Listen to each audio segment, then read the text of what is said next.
in a much grander scale na mas marami pang matutulungan ng mga kababayan natin. How do you feel dun sa sobrang daming parang nagulat kami. Akala ko ba, si Norma ba yun? Si Nora, si Vilma, hindi, ikaw pala, di ba? Nagulat kami sa, nakita ko si Mami naiyak pa. Naisip na nga eh. Actually, salamat po.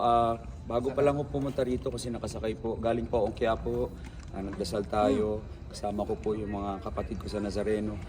Hinatid nila ako papunta rito sa SM Manila. Habang papunta, sa dami po ng tao sa daan, halos...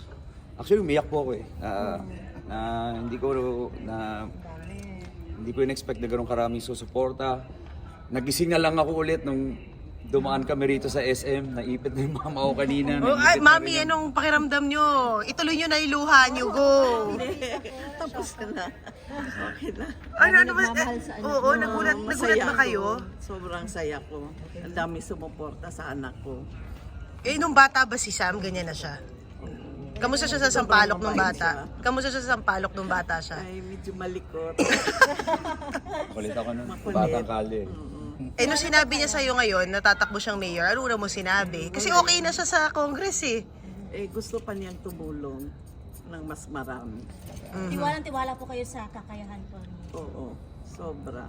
Sobrang tiwala. Yun na nga ulitin ko lang, Sam, kasi okay naman yung buhay mo sa tutok to yun. Tapos, di ba, bakit natin gusto pang mag-Maynila? Alam mo po, minsan, dinadala tayo ng Diyos kung saan niya gusto eh. Kahit gusto mo dito ka tumahak, pero pinakita niya yung mga nangyari at mga nangyayari sa Maynila. Naawa na po ako eh, kawawa po. Maraming kawawang mga kababayan natin. Paulit-ulit ang hiling na tulong, hiling na pampagamot, pang-hospital. Puro hingi po eh. Kaya ako, sabi ko, sobrang blessed po ako ng Panginoon. Kahit galing kami ng Sampaloc, nag-umpisa kami sa wala. Galing probinsya yung nanay at tatay ko, nag-umpisa sila sa Sampaloc. Pero binless po kami ng sobra-sobra.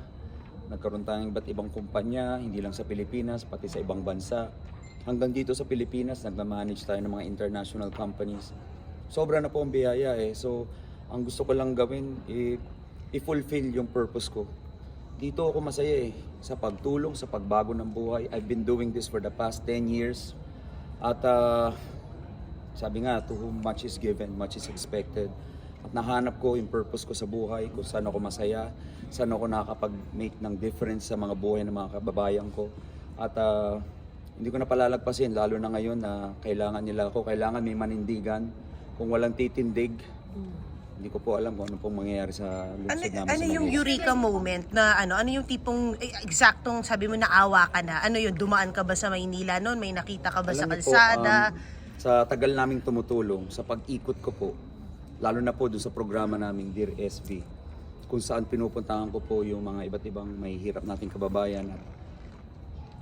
Nag-immersion ako eh, nakakasama ko sila sa pagpepedika, pagdadrive ng jeep, pagdadrive ng tricycle, pangangalakal ng basura, pagpupulot ng gulay sa Divisoria. Nakita ko yung kalagayan nila, yung mga bahay na ganito lang kaliliit. Meron pala mga ganon, mga nakatira sa ilalim ng tulay, yung iba walang tirahan, walang trabaho, walang CR, walang malinis na tubig, walang pagpapagamot, walang kabuhayan. Eh sabi ko ako po nagnenegosyo na ako sa mahigit 20 taon. Hindi na ho tayo bagito, ang dami na nating pinalaking kumpanya, ang dami na nating sinod na problema. At sa tingin ko nga, sa binigay sa akin na puso, talino, resources ng Panginoon, at ngayon may impluwensya ho tayo, kailangan magamit to sa tama. At ngayon po kailangan manindigan para sa mga kababayan. Yung chika sa nila Maynila. parang si Isko daw ang matindi mong makakalaban. Parang after mo nagpa-auction, biglang lumalabas na rin sa mga feed namin yung mga video niya. 'Di ba? Na talaga anong pakiramdam mo na yun yung parang head-on collision mo daw, parang ganyan.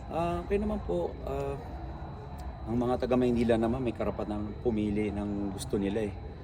Kasi nakakalungkot eh, puro away na po eh, personalan. Imbes ang priority po yung mga Manileño, mabigay sa kanila yung pangangailangan. Nauuna pa yung bangayan, nauuna pa yung away, pag-aagawan sa pwesto. Kaya ayoko na nga po makasawsaw sa mga ganyan eh. Ang gusto ko na lang tumulong at magbigay pag-asa doon sa mga kababayan natin. Wala ka masamang tinapay sa kahit sa kanila. Wala naman po. Paano mo nalang prepare din yung sarili mo? Kasi syempre gusto mo tumulong. Pero ikaw rin hindi ka mahihirapan sa mga ganitong electoral races, no? Sa tingin ko po, pinrepare ko ng Panginoon for more than 20 years. Pinaranas niya sa akin yung hirap nung umpisa ako, nung bata ko. Kailangan ko magsumikap, kailangan ko mag-aral, kailangan ko maging valedictorian nung high school, kailangan ko makapasa sa UP Diliman, kailangan ko maging engineer, kailangan ko maging successful sa negosyo, kailangan ko makapag-solve ng mga problema. Sa tingin ko, lahat yun. Pinrepare ako ng Panginoon para sa moment na to. Sobra-sobra po yung binigay sa akin na biyaya, resources na kailangan kong i-share sa mga kababayan ko. We don't just do this to help people. Lagi ko sinasabi, we do this to inspire others to do the same. Ito po yung movement ng pagtulong, movement ng pagbabago. Dahil ito ang kailangan natin, pagbabago at pag-asa. Sir, may babalik po sa iyo dun sa Tutok Tuwing Party List. Tuloy-tuloy pa rin po yung pagtulong ng Tutok Tuwing Party List. Nandiyon po yung kapatid kong doktora para ipagpatuloy yung pagtulong na ginagawa namin Luzon, Visayas, Mindanao. Nakikita naman yan all over the internet, social media, kung ano yung mga ginagawang pagtulong. Hindi lang po sa Maynila, kundi sa buong bansa. Pero ako po, dahil pinanganak ako sa Maynila, doon ako sinilang, doon ako namulat, doon ako biniyayaan. Ako po ay nandirito para sa kanila, bigay po yung nararapat para sa kanila, at maging tulay ng nararapat na tulong at benepisyo para sa kanila. SB, what is your stance on Mayor Hyla Cunha health permit? No comment na lang po ako kasi ayoko na pong kasabayan sa mga Kung sakali bangayan at away ng mga politiko. Andito lang po ako para magbigay ng tunay na pagbabago, option sa mga tao at magdala ng pag-asa sa mga tao. Kung sakaling manalo po kayo, i-amen niyo po ba yung ordinansa na to kung sakaling manalo po? Ang gagawin natin, i-amen natin lahat ng kailangan i-amen, isusolusyonan natin lahat ng problema. Yung mas maraming makikinabang, yun po ang gagawin natin.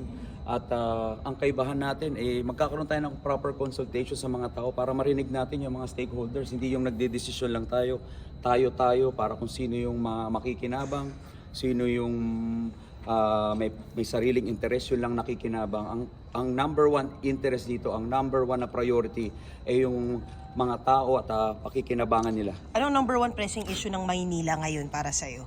Napakadami po pero yun nga, binanggit ko na yung kalusugan, kalinisan nung Maynila.